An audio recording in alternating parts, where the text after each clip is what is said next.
Hello. Hang on. Check my Wi-Fi is on. I'm very late because I've just woke up. I've been awake for about 3 minutes. I woke up at 9:59. I went ah. So I've just thrown some clothes on. I run downstairs. I don't even have the coffee, but I thought I'll start off. The kettle is on, so I will run and get my tea in a moment. Realise I might even have a slightly controversial subject today. Dun dun dun. Hi Alison! Yay! So I immediately look at guinea pigs. They were being weepy, so I've run down, threw a lettuce at them, chucked the kettle on. Right, I will be back in 1 second. I'm just making, well, 1 second, maybe 24.5 seconds. Just gonna get that coffee.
Hello, sorry. I if you missed it, I woke up at 9:59. I went, oh no! Oh God, I've just realised. I thought my hair was okay. I was like, that's passable. I went, oh no! I am straight out of bed. Well, Angeli, I would make you a coffee if I could, but I cannot. Yes, morning everyone. Shall we chat among ourselves? Yeah, so I'm leaving it all. Yes, so I have just woken up, which is quite amazing because it means you get my non-filtered version. There's a slightly controversial subject I wanted to talk about as well, so that would be even better. But I will wake up slightly first. I have just run and made the coffee, so thrown a lettuce at the guinea pigs to distract them. And yes, I shall begin the. Gosh, I do look a bit raggedy. I'm sorry. It was that or be like 20 minutes late, which I didn't really do. I wish there was a hidden camera of me waking up at 9:59. What time is it? So I was up late. I was in Birmingham, Birmingham all of yesterday with Angeli, and she is definitely more tired than I am because she did a lot more work. She was running Tales of the Loop for a one-shot RPG, which is very exciting. And it was the first RPG I realised I've played in over 10 years. I've been a bit scared of them because I never have time, and campaigns I never join them because I think, well, I'm going to be that person that I don't want to sign up to a campaign and then drop out and sort of just be the worst, so I haven't for ages. Sorry.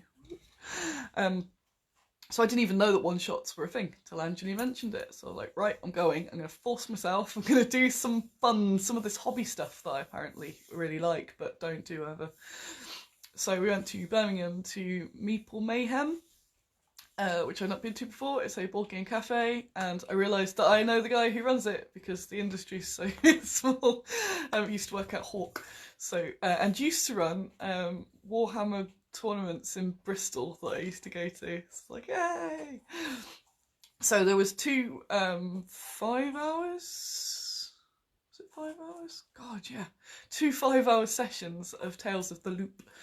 which is a bit of a Stranger Things style 80s alternative sort of adventure. And yeah, it was ace. I just commented, yes, it's good. Yeah, also, we have the advantage that we can be in our pyjamas. You say like I haven't just thrown this on top. So it's that sort of Stranger Things, Goonies style role-playing game. I've just woke up. And so I did the first session, which was 5 hours, and then I hung around in Meeple Mayhem because it was a good excuse to not end up working. So for the next, so whilst they were playing the second game, I read so much of my book and played some Skyrim and just drank some cider and coffee. And I was just like, doo-doo-doo. So that was fun. But it meant that we were back pretty late. Angeli did 2 sessions because she was DMing it, so that poor thing is dead. My brain was done after that sort of 5 hours. Because I was intending on playing some board games and stuff after. Like, no, that's my allocated like peopling done. So so then yeah, I thought, well, how can you do a whole another 5 hours of it? Which did, and it was ace. I wanted to say it was really cool. Everyone had fun. Angela is a wicked DM, so you should totally get her to DM. You should be like a DM that people pay. Do that. It was really good, and everyone had fun. So I was on the second one, I was just sort of sat next to the table because I didn't want to spoil or anything. I'd be like, oh, they're doing that. But I sort of kept peeping in, and yeah, they were just having loads of fun, and it was wicked. So I'm going to try and get 2 more of them. So she's going to run different games. So D&D is the next one. So I don't know if I'm available next month because I think next month's pretty busy, but I'm going to try his Dungeons and Dragons, which I've not played for a very long time. So, what have we got? Yeah, totally right. Like, I had fun because of Angeli and the people there. It was fun, but the game is actually wicked. It's really well thought out. I went to get my my character card, but it's upstairs. But I played so you'll play sort of teenagers exploring some stuff. So I had the troublemaker boy. 20 £20 an hour, please, thank you. That would be so many pounds if you did that. Yes, at 3 o'clock today, Angeli on Geek Girl Bookworm, if you put a link there, on her Twitch, will be starting several weeks of painting Bad Squiddo stuff. And she'll be painting the My Heroine, and 2 of them at once. So you should go look, and yes, I will be around in that chat bit at 3 o'clock as well, answering any sort of questions on there. So she'll be on the video, I'll be be a reverse because you're on the comments and I'm on the video, it'll be the other way around. Yeah, you get to see her paint the My Heroine miniature, the Shield Maidens, which would be really cool. So you should go along to that. So if you like this, you'll like that. Morning, everyone who's just popped in. I was a little bit late and I have just woken up, so I'm still confused and not quite sure what's real. But I have this lovely coffee.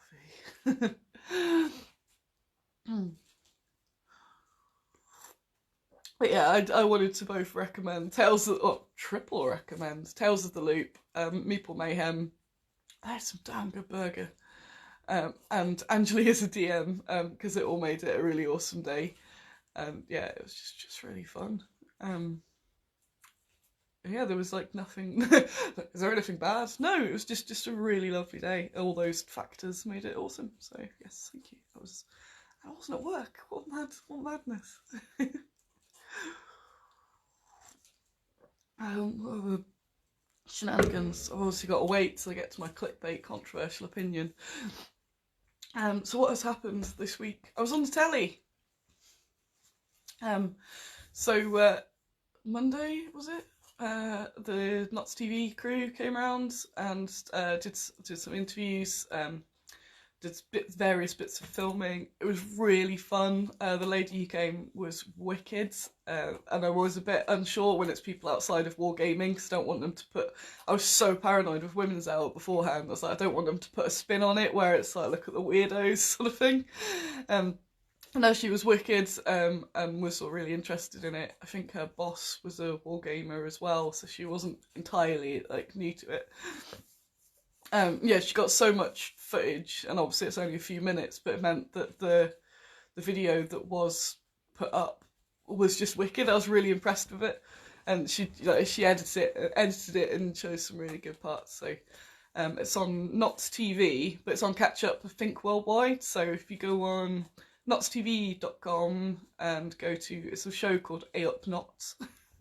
It's episode from the 17th of February, and it's 28 minutes in, because there's lots of small segments on there. So I'm just after this guy talking about getting hench or something.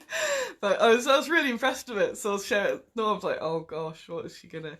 She made me draw it, because she didn't. People obviously always ask if I'm the sculptor. I'm like, no, so what do you do? I'm like, well, I'm the concept artist. I do this and plan the miniature. And then she's like, can you draw us a miniature then, as if you were researching? And I was on the spot, like, yeah, I guess. And I drew the worst thing I've ever drawn. And it just kept, I was trying to save it, and by trying to save it, it just got worse and worse. So she's like, can we just film it from some different angles? Just sort of retrace over. And I'm like, just retracing over like the smiley face I put on this mini, and her strange hands holding this cup of tea with the shortest legs. I was like, oh, what's happening? But I think she realised that when she edited it, so you only see it for brief moments. But it was really fun, and that was awesome for getting some more of that delicious exposure, which is like the good exposure rather than the dying exposure. So that's really good. I want to go on the telly now. I want to go on This Morning or something. Is This Morning? Yeah. That they definitely put a spin on it, but it'd be fun though, wouldn't it? This woman makes crazy little toy things. Tell us all about it. What else have we got? So yeah, go check that out if you haven't, because I was pretty proud of it actually. And yeah, she's got some really good footage. I set up a little Shield Maiden scene, and she sort of did some really nice panning around. Just there was some really good what's the word? Videoing. Videography, something. Yes, that was good. So that was Monday. Life as a high flyer. But because I'm actually, like, now, these Sunday things, and I was telling her about my Sunday lives, I said before, that whole thing I would have been a state of anxiety. But she did a few things like, okay, do you want to re-record it? Like, no, it's fine. I get it doesn't all have to be perfect now. Even my horrible drawing before would have been absolutely mortified. I was only slightly mortified. But it's really good. I was telling her about how this has made me so much more chilled about videos. But because it was such a big deal, I know that a background sort of built myself up to it. So I let myself pretty much have the rest of the day off, just to, if you're, sorry, guinea pigs, if you're familiar with that sort of spoon theory type thing, it's like, that's a lot of spoons, so I'll be nice to myself the rest of the day. And then I seemed to like suck and wasn't in Tuesday either, but then I was back. What else happened this week then? I got loads of these like behind the scenes, not very sexy tasks done, but very important tasks, so that's awesome. So I'm still in this sort of like catch up from being ill at Christmas, and then and then being more ill afterwards. So I'm still getting everything back on track, and that the problems I had with being overwhelmed trying to get all that sorted. I'm doing pretty well actually at doing that, so quite pleased with myself. And yeah, we got back super late last night, I think like 1 o'clock or something. But I'd got up at 4, full of like, gonna do stuff! So even though I didn't leave for Birmingham till 10, I was like going on this crazy tidy, and I kind of want to continue with this crazy tidy today. And like clearing and making everything sorted. Do you have an agent yet? I want an agent. I got loads of messages of people wanting me on their show, which is ace. But if you're one of those people, I will reply to you eventually. I just There's so much. But I pretty much have my emails cleared, apart from the last few days, obviously, but I got it down to 1 page of emails. That's amazing. So I'm here with guinea pigs again. It's guinea pig clean out day too. I'm just so tired. Oh yeah, Angeli's my agent. I discovered this week. A friend bought me this this weekly planner, which is the best. I was browsing through it, and it's got so the holidays, you know, of all the like President's Day and stuff. The only holidays that are marked in it are pet-related days, and I found the best. I know it'll be in reverse, but it's the National If Pets Had Thumbs Day. And we're celebrating that. Bad Squiddo is celebrating that. I'm not quite sure how, but I don't think National If Pets Had Thumbs Day can go by without a recognition. I haven't found any other strange ones like that, but they're all rather nice. Of course, there's Guinea Pig Appreciation Day, which we always do something for. The best day. That, sorry, guinea pigs, I slightly slammed that down. What's that going to lead me on to? Guinea Pig Appreciation Day, Pets Had Thumbs Day. Oh, little egg. So this week we had the 2-year anniversary of losing little egg. Do a small coffee toast to her. If you'd like to join me with your coffee. To little egg, the finest guinea pig that was. So she, if you weren't around 2 years ago, which is fair enough, she was, guinea pigs. She was one of my guinea pigs that required a lot of special care. So we had her for, well, it was a whole year where she had loads of different illnesses, but they all seemed, it was like one after another, and all seemed like she could get better. And although she looked horrific at some points, she had holes in her at one, well, for quite a while. But she was really chirpy and non-affected by it, so we were like, well, we'll keep her going, maybe this can be solved, sort of thing. But it meant that for a long time she had to be fed only by hand, because she couldn't eat it all. I won't go into the whole, she had so many problems, basically. But she was basically, she was by my side the whole, pretty much that year, so it was different. So I took her to work, I took her to trade shows, because she had to have feeding and medication every sort of couple hours, but she was pretty chilled about it all, so I'd sort of have her in various travel cots and stuff. She was in she's had some ace times in like hotel baths. So it's the only place I can smuggle her to and stuff. But it was this time 2 years ago that she had a final problem that was just like, yeah, that's not curable now, that's too late. So we had to put to sleep, and the vet cried. So the vet that's like desensitized to it, because she was such a special egg. But she, because she'd been to trade shows and stuff, and I'd quite documented it on the page and stuff, she had quite a big fan base, so she was a very special, famous egg. So it's one of those, it's not sad. I'm obviously miss my little egg, but she was the best. But it's a nice little remembrance, and she touched many, and she had some fans. She had a little girl that was praying for her. So she came up at one show and said, I hope she's okay, I have been praying, adding her into my evening prayers. Poor little egg. Yes, so there was that this week. But that's okay, so it wasn't like a really sad sort of thing. It's just like, oh, my egg. And gave my other pigs extra boobs. I can see Nina, my troublemaker, she looks very much like the egg, so see them all munching. What else has happened? So it's been a bit of a disjointed week. Did quite a bit of work at home. What else did I do? I'm sure I did some of the like majorly cool stuff, but got through quite a lot of trade orders last week, which is ace. So that's So I sell to you, but I also sell to shops, and I've got 2 distributors as well, and they place orders, and they're big. So I packed a load of those up, got those coming out on Monday. That was exciting, because they're chunks of money, yay! But it's also, I love that they go to other shops, and then it's just expanding the reach. So there's more people will then either walk into their shop or on their website to be like, wow, I've never seen this before. Like, yes.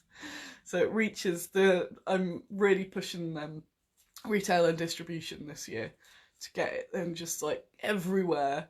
So that just helps with so much more reach than I can do by myself. And it's totally it's the way to expand your business.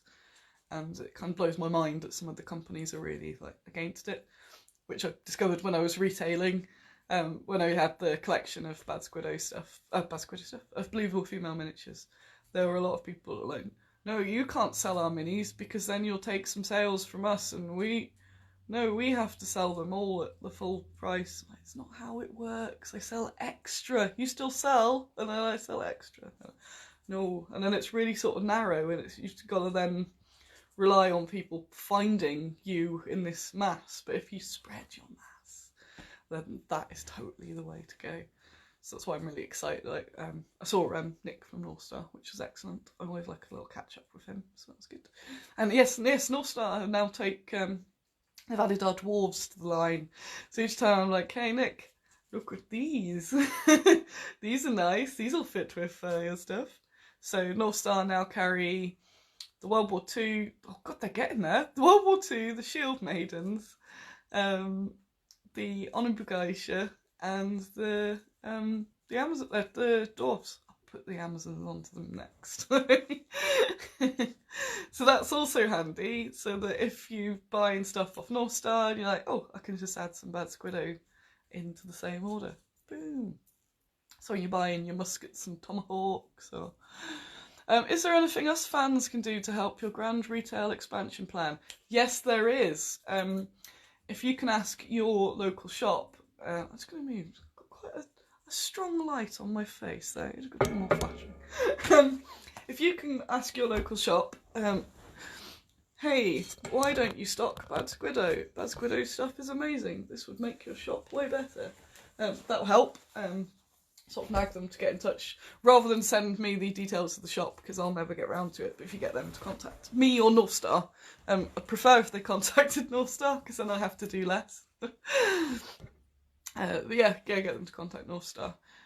And a lot of if you've got a sort of local gaming store, most of them will probably have a North Star account anyway, so it just means it's so easy for them to get it. They can just add it on to their order.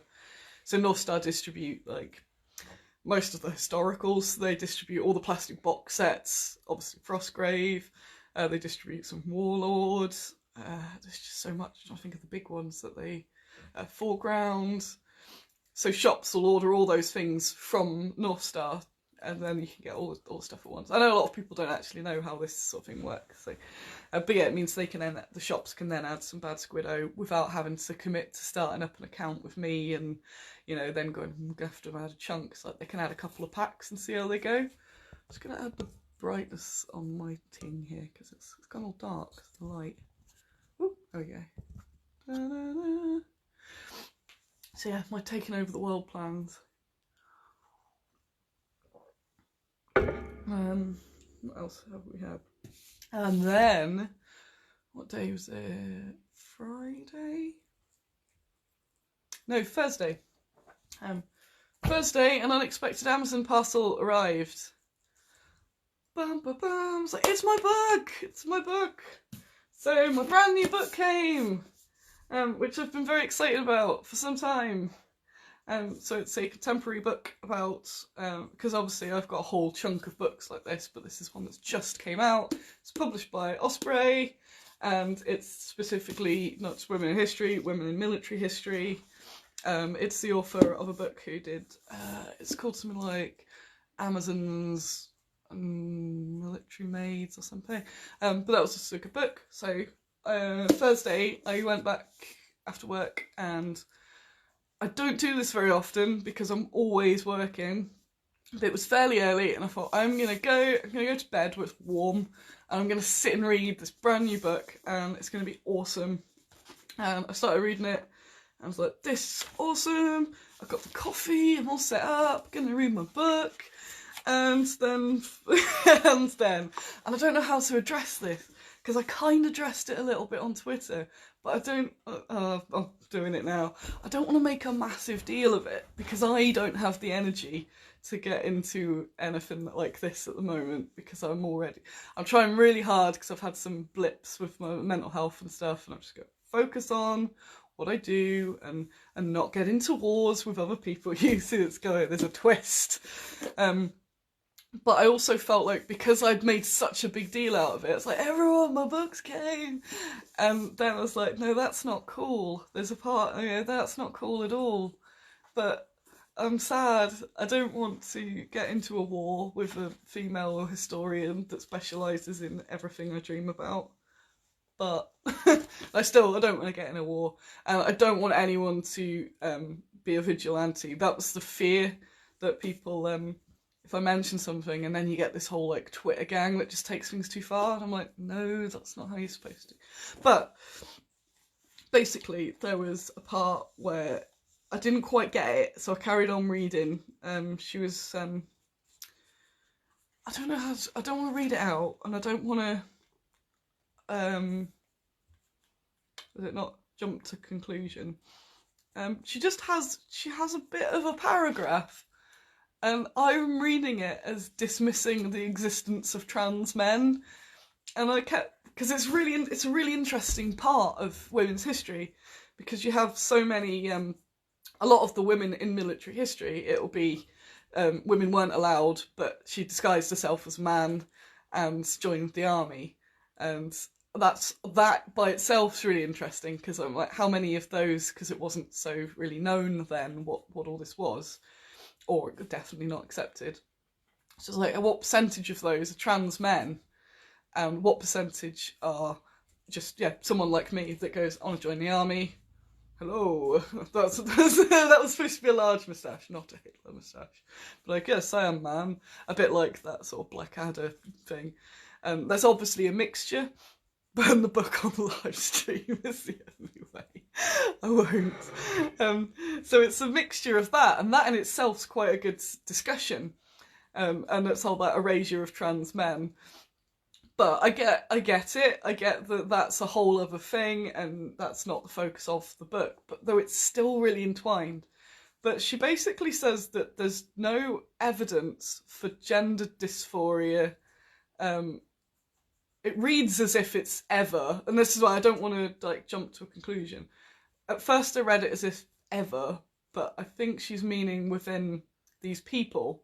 Just because there's no evidence that she can see that they were trans, she's going to ignore any possibility of that. You're like, but if there's no evidence either way, I get not wanting to jump to a conclusion and label people as trans, well, they were women that just wanted the benefits of being a man in that society. So she's kind of saying in the book where I got so far that the only reason any of these people appeared as men was to get the social benefits, such as, being able to purchase a house or whatever at the time, or marry a woman, because you could marry a woman by being a man, sort of thing. But as I was reading a bit more of it, I thought I'll give it the benefit of the doubt, because I get that it's a minefield. I know people watching now are like, I don't even know. And to refer to people across that history and not want to make any sort of faux pas, I get that it's difficult to talk about, and just to not not say the wrong thing or come across wrong. So at first I was like, I don't want to be reactionary. So I was reading a bit more. And just some of the linguistics were just a bit off, and I was starting to not enjoy it. So I went and had a look at the author's Twitter account, and there's a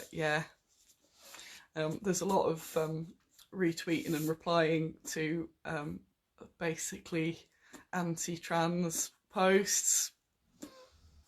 So my benefit of the doubt is gone. So I just sort of had a browse through and went, no, No, why did you have to ruin it? Because I was so excited up to that point. So I did tweet her a nice, just to like, can you clarify this? But she's not replied because she knows. I'm just disappointed, basically. But that evening I was so angry that I didn't want to read anymore. I was like, God damn it, this is my one like evening to read. It's just. And then everything that I could read afterwards was just making me angry. So I was like, oh, sisters in arms, yeah, as long as you're a cis woman, you know, not. I was like, oh, this just sucks.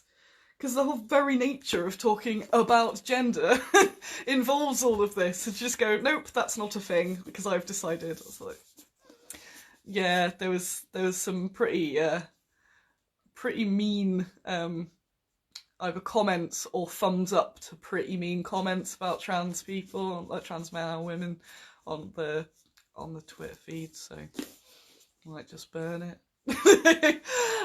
When I've calmed down, I think I'm going to carry on reading it because it might have some interesting. Because I was enjoying it, and I was like, oh, there is some interesting stuff in here.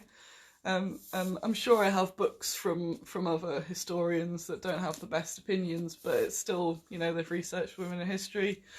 So there might be something in there that I didn't know. There was a whole thing about Civil War, a lot of women in the Civil War armies in men form, so that was interesting. But at one point, she uses proof that gender dysphoria isn't my follower watch of it numbers are just going down. She quotes some proof that gender dysphoria is not a thing. So Thursday night, I was like, right, reference. So because it's an academic book, there's all the references at the back. I'm like, right, where did she get this from? And it's just a crappy opinion piece that she linked to as the reference, and I'm like, well, that kind of makes me doubt the quality of the rest of the book, to be fair. And I didn't want to. In the past, I would have made a big deal about this, and I know that doing it on live because nowhere near as many people as read the posts and stuff watch this. So, it's yeah, I didn't want to make a mega deal of it because I can't deal with the backlash, and it sucks that a woman in this same sort of world has to go and be a dick, basically. So yeah, I just went, well, this book's not going to get read for some time. I was just like, right, I'm too angry to read another book. But then I thought, right, let's counter this. So I've pre-ordered a book which is out next week, a brand new book, by a LGBTQI ally, or not ally, person that is called Female Husbands. And go pre-order that. That offer followed me back as well, so I was like, ooh. And they've done a whole research specifically on that. So it's like, right, let's read this one instead.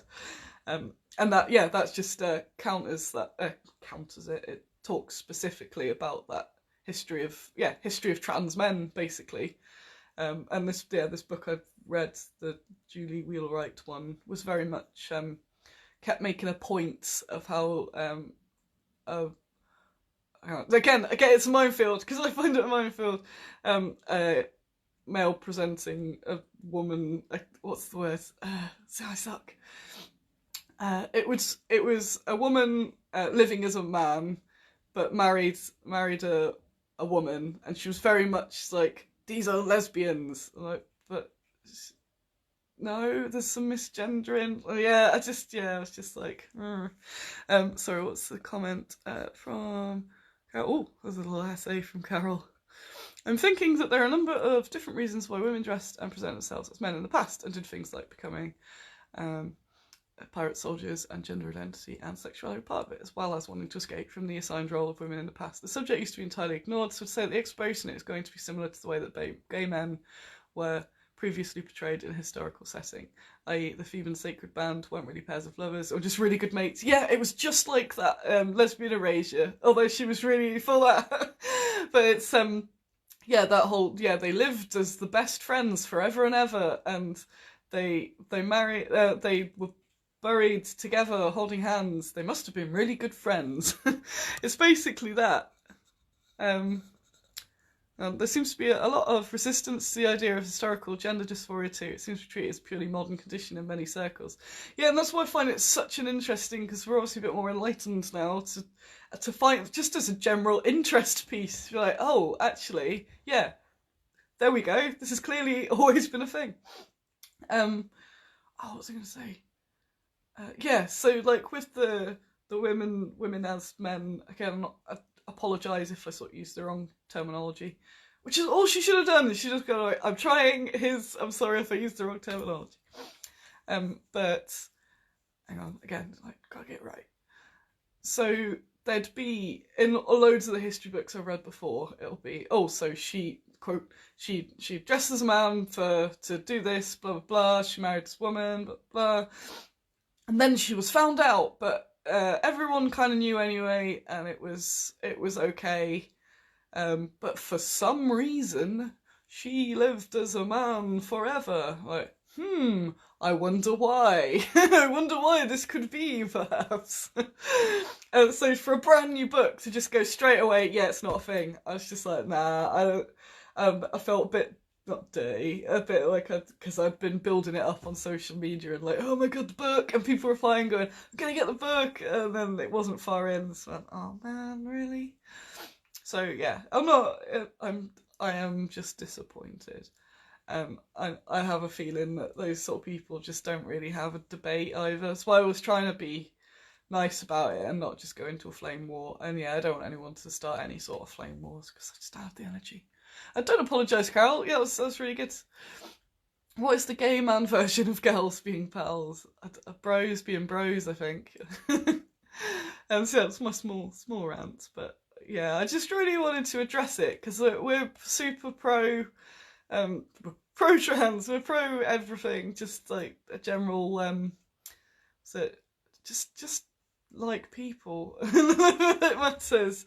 And yeah, I thought that was quite a conflict of my my trans ally status and then showing a book around that's written by a non-trans liking person. So yeah, that sucked. But I don't know.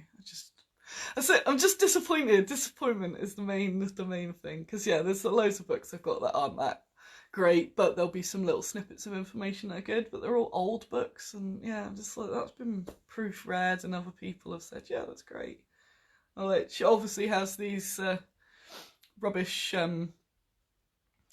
views on trans people, but she could have just not mentioned it, and I'd have been happy in my ignorance. John says, it's sad that such issues are a minefield. There should be the possibility of discussion, education, and alliance building. All too often there is polarisation.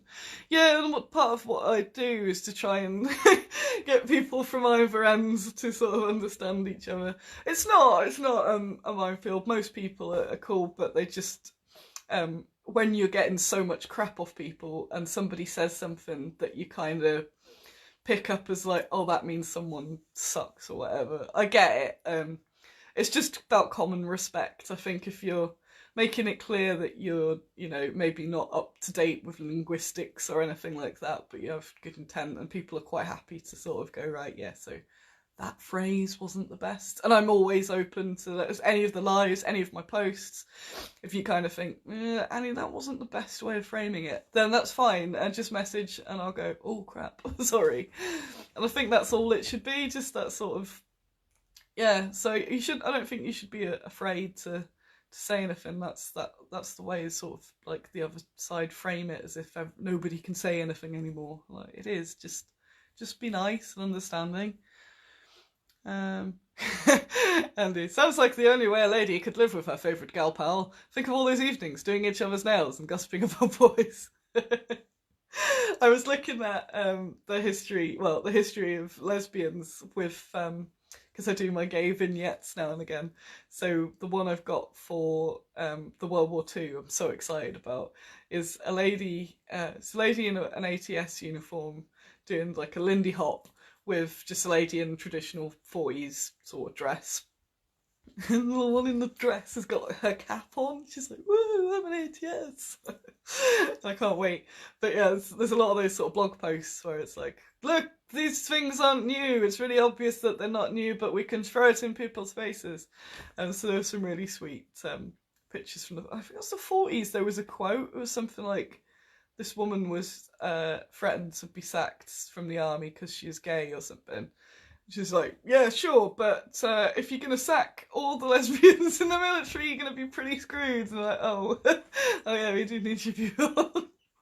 So like those quotes of people like from quite, you know, obviously it was even more controversial back in the day to be like, nope, oh, okay. Yeah, sorry, I segued a little bit. Hello, little guinea pigs. Why are you making strange noises? What time are we on as well? I'm aware they started late, but I have more people now. If you joined, I would not recommend buying this book. But you should order. Hopefully it's not terrible. You should order Female Husbands. I can't remember the author's name though, but look it up. And it's out next month, so I've pre-ordered that. Female Husbands. That's just, I don't think it's anything that will, you know, go into Bad Squiddo. It's just because I'm now in this interest zone. But that's something I'd mentioned before where, yeah, so you look through women from history and there will be, yeah, such and such dressed a man to join the army. I'm like, oh, and I get in a bit of a brain confusion because my whole thing's that female miniatures. But then I don't want to add somebody who was possibly a trans man into my female gang. So I'm kind of interested in sort of widening it anyway. So when I was looking at the West Indies women in World War II, that got me really interested in non-white people from there, regardless of their gender, and I kind of wanted to be like, I could do some men figures. And then with this, for the it's like anything that's just not represented, say regardless of gender and race and stuff, I kind of just want to make, yeah, people that aren't as noticed. But that's slightly problematic because of the believable female minis thing, even if I have got like dude figures in my range as well, and animals and treasure stuff. But I don't want to cause any sort of issues by having trans men miniatures in with my female miniatures, because that's a bit of erasure. So it's just like, you just got to do things properly. And again, it's like, it's not my pain. I can just chat to some people and be like, can you just, you know, help me get this right, sort of thing, and it's fine. What have we got? Also, I'm just poor. I'm not going to do any new minis for a while. I've got World War II stuff. That's all my money's tied up in that, basically, the Kickstarter fulfillment. So that's happening. Oh yes, I had my secret sculpts for my secret next Kickstarter have gone into Masters. But yeah, other than that, there's so many things I want to make, but I'm too skint anyway. So that dilemma's solved by being skint, because I've got a plan for the end of the year, big Kickstarter, and I've got a cheesecake Winston Churchill. That'd be amazing, actually. In that sort of like stupid sexy Flanders. But yeah, there's so many things I want to make, and the budget's not there, so buy loads of stuff and then I'll make more stuff. What have I missed? Was it naval intelligence? Yeah, they threatened to clear out the lesbians and realised they'd be screwed. There were many gay men in the merchant navy before and during both world wars. It was pretty much well known, it's just never spoken about. I was in the military in the early 90s, and it was a very sad time for anyone who was different. I saw a few people thrown out. Oh, that sucks. Oh, that sucks. Stalin in chainmail bikini. That's the sort of thing I'd do if people weren't terrible. Like, no, this is why we can't have nice things. I do want to do a stupid, sexy Flanders Churchill now.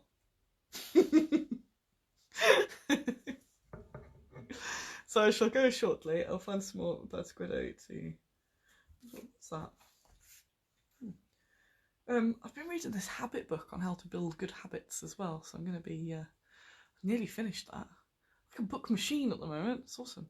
So I just have to flick through things to find what I need. Hello, Rob. Robert McFarlane, my sculptor, is there. Hello, sir. He's working on the World War II Annie, the World War II Angeli. He has chopped up the bikes, we're just waiting approval from the casters to see if they're chopped up in the correct way. Oh yes, and the theodolite he's working on, but he was going to have to cast a balloon, which sucked because I don't want to just spend loads of money getting a ball cast. But I discovered plastic ball bearings. Oh yes, another excitement from the week. Discovered plastic ball bearings. So I found them, I bought a little sample pack of the right size to use, and they can be drilled really easy. So the woman who's she's holding up like that, you can basically just pin it onto there. You could even glue it without a pin, I reckon it'd be fine, but I'd recommend just a little pin. So that solved that, and I think I might be able to put the price of that pack down. Boom.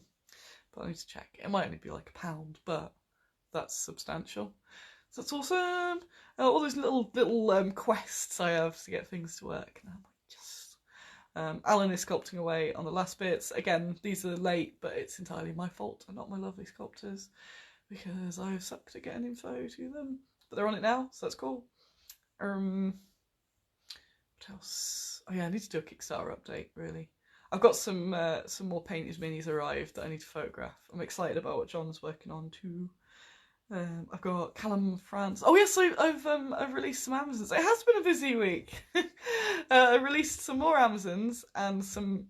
I've put them just under fantasy, but they fit with the Amazons. They fit with a lot of generic fantasy, some of the civilian-y types.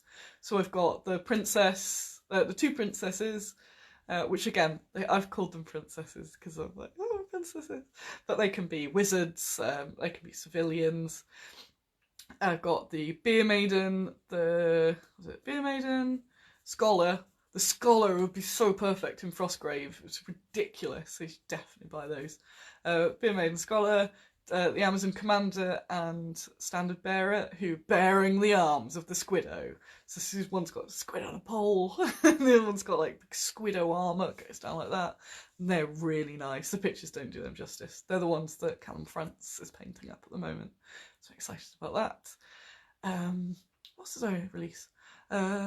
Delphine, the massive barbarian. Oh, Berserker, Amazon Berserker. She's super cool. I think she's my favourite. And two dinosaurs called Cecil and Nellie. I have got written on the product page what dinosaurs they are, but I can't pronounce it, so you have to check. But they're based on those dinosaurs anyway, and sculpted by Joe Brumby, who is adorable. I keep thinking those circle decorations on the wall of reaction emojis. They're nice, aren't they? Little mirror things. My house is definitely a reflection of the Annie. Do you want to know what a really exciting thing I did yesterday morning? Oh, goodbye, fixed bayonets. I see. I'll end on this real exciting thing. I put down these non-grip mats that you put under your rugs, and they don't move. And my rugs are now not moving. This is my life. How exciting. Those new princess figures are cool, giving me big Galadriel vibes. Yes, I saw that comment, and that is a good point. They're not made for that, but yes, that is perfect. Any of that sort of like mystical so go check those new releases out, and then I'll have some cash, and then I can make more things. Yay! That's it. I'm going to go and leave you to it. I hope I made sense with my Sisters in Arms ramble. Didn't put you all off. Yeah. I can't believe I did wake up just before the stream, so now I know what's going on. Let's plan my day, I guess. What am I going to do? I was going to go to the office, but I'm going to carry on, I think, doing this insano tidy. Bit of a condoing, just kind of clearing out and getting stuff neat and making specific. Well, the book I was reading yesterday is like make specific areas. So I'm going to try and not get my laptop on the sofa to work. I'm going to make sure I do it at my desk, and then it's a work area. So I'm going to do a bit of that today, I think, and then back for a crazy old day next week. So goodbye. Goodbye. It is my mum's birthday on Friday, so as a heads up, you can wish her happy birthday because she's the best. Right, bye, thanks for coming along. Woo.